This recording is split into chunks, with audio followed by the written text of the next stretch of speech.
Well, the Fed raises the Fed funds rate 0.25% to no one's surprise, but Jerome Powell being very, very dovish at the press conference, in my opinion, sets the stage for lower rates throughout the year. Hey everyone, it's Rayce Robinson, your favorite Florida mortgage broker. And as Wayne Gretzky says, it's not where the puck is at, it's where the puck is going. And interest rates are a big driver of where the real estate market is going. And, we've been on this historic rise of the Fed funds rate as the Fed really was committed to slowing down the housing market, really crushing demand in a lot of markets, really every market noticing obviously much, much higher rates, making affordability, worse for really everyone. But we have reached the end of that cycle. And now where things are going, I think are going to be really, really interesting. If you look right here on Friday, rates really ended at about 6.5%.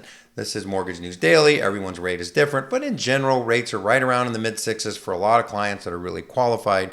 But look at this chart here. And this, to me, really explains why there's such an imbalance in inventory.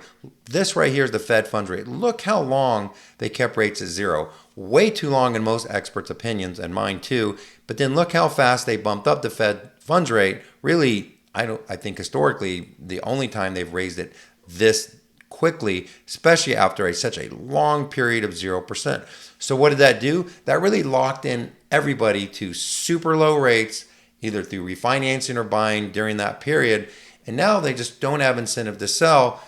And we're at a time where we've kind of reached the top of the Fed funds rate cycle, again, in my opinion. And rates probably likely to continue fall throughout the year. If you look at this market probability tracker here from the Atlanta Fed, for the first time in a while, you see rates going down, predicted to go down, and then flattening out to what I consider probably a normal market going forward. So what does this mean? In a market that's likely to be imbalanced, limited inventory, really low rates, potentially record numbers of buyers that have been sitting it out are going to start coming back, especially as rates fall. There's more incentive for people with lower credit scores to get involved. There's more programs for buyers to get help with down payment. That's going to create more and more demand. When you look right here in this article from Redfin, they say homes sell quickly as historic drop in listings fuel competition. And a couple things here that we all realize. One, new listings are down 23% from a year earlier, second biggest decline since the start of the pandemic. And this is anecdotal, but this is something that's going on in the market, is I received 5 offers on a house that I listed on Thursday, says LA Realtor, Lisa Katz. One of my others got a full price listing, but had to cancel the listing with prices and rates so high and inventory so low because she couldn't find another home she could afford. And this is something you're going to see play out. I've already heard many agents say this, where you do get finally someone that wants to list their home, but on the other side of that as a buyer, it's just so difficult to find a new home for them that some of those listings cancel because they just can't find a home to replace the home that they're selling. So what do you do in a market where it's likely to be very, very imbalanced, meaning not a lot of supply coming online with the amount of demand coming online, rates falling, and all of those other things, and at the same time, lots of activity? So where do you put your business, or what are the things to be doing in a market where you do have a big imbalance between, again, sellers and buyers? One of those answers is likely to be diversification. If you have limited sellers that are going to sell their home, but when they do, they sell like that, but you have all this demand coming online where buyers are going to be jumping back in the market, in my opinion, more and more and more as the year goes on. It's really capturing both sides of that, where you can still do extremely well in 2023, get the listings, and then also be working with the buyers. But if you're going to work with buyers, really, then you have to have buyers that are strong enough to buy. And the buyers that are coming to the market are normal buyers. And that is another big imbalance. We have sellers totally dictating the market, a trend that's likely to continue. But normal buyers with credit issues, FHA, VA buyers, getting gift funds, all the normal things that buyers have to go through. And you're going to have to be able to get some of those buyers' offers accepted in a market where sellers are dictating the terms again. And the key of that is to have buyers that are fully pre-approved.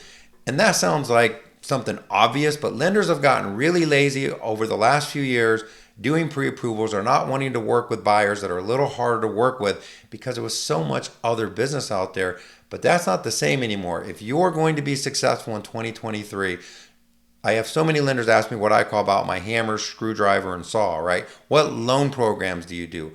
It'd be to me similar if I was going to list my house and I said, well, can you put my house in the MLS? Well, yeah, every agent can put my house in the MLS. What are you going to do that's different?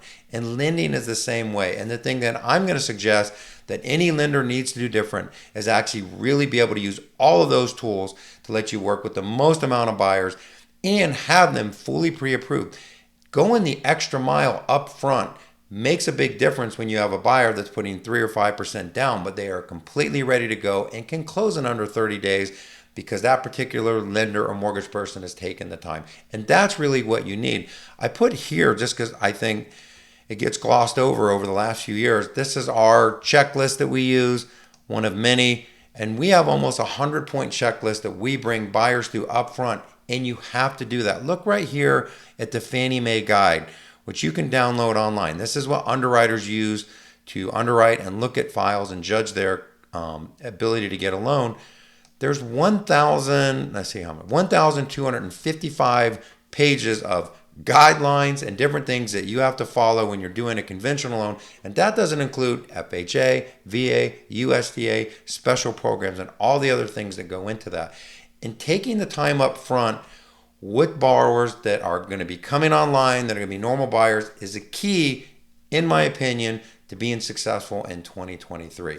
Having more expectations, not only partnering with your lender, expecting better communication from whatever mortgage person that you're working with, but also having all of those tools that give you the most amount of clients that you can work with, especially when you're going to need to be working with a lot more buyers to get transactions when there's limited inventory. So with 25 years experience, I think we've specialized in that. If I haven't done that for you lately, I'd love the opportunity to do so.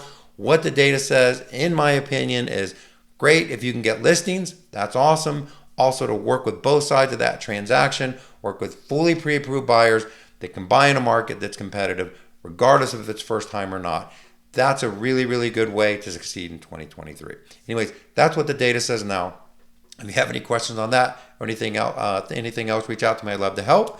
Have a great week, and I'll talk to you soon. Bye-bye.